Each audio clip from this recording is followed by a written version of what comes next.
Сәлем қыздар, бүгін сіздермен блинчик жасаймыз.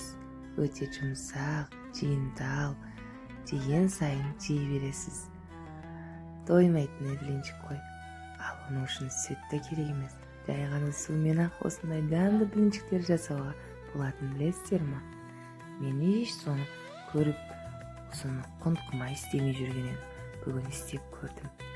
Машалла, кәдімгідей сүттен де дәмдірек болған. Ал бисмиллах деп бастайық. Қараңыздар, 2 ақ жұмыртқаға қант, тұз, аздап тұз, қант саласыздар да жақсылап араластырамыз.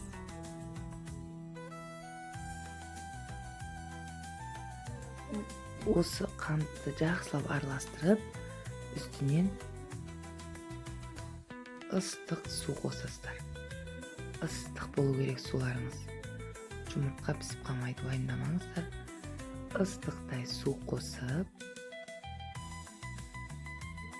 онда жақсылап араластырып, тез араластырып жібересіздер. Аздап разрыхитель қосасыздар. Сол кезде сүттен ба, судан ба тіпті білінбейді блинчиктеріңіз.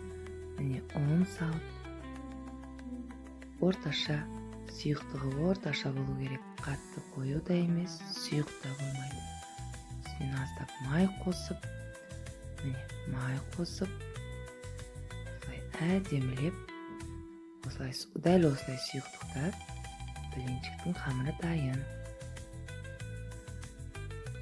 Енді табаны қыздырып, жігіміздің қамырыны жарты шөміш құйып, осылай пісіріп аламыз. Қараңыздар, іртік-іртік ет болып, осылай тесік болып, тесіктері көбейіп, бетіндегі жылтыры қамырдың жылтырап тұрғанын кете бастайды.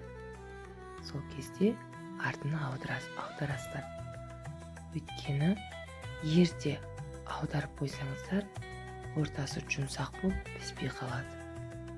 Сондықтан қараңыздар, таза пісіріп алуымыз керек. Міне жылтыры кетті. Міне кете бастады. Енді аударатын боламыз. Әдемі қызарыпты. Алтын түсті болып, кішкене ғана табада тұрып, сосын астын өшіретін боламыз. Қыздар, осы сүтім жоқ болса, блинчик пісірмей отыра береді екен. Құрсын, осы блинчикті любой кез келген затпен пісіре беруге болады екен ғой. Сүтің ашып кетсе де пісіре саласын. Сумен де пісіре берсең болады екен. Міне, блинчигіміз дайын. Мә деп көрсеңіздер, сүттен болған ба, судан жасалған ба, тіпті айыра алмайсыздар.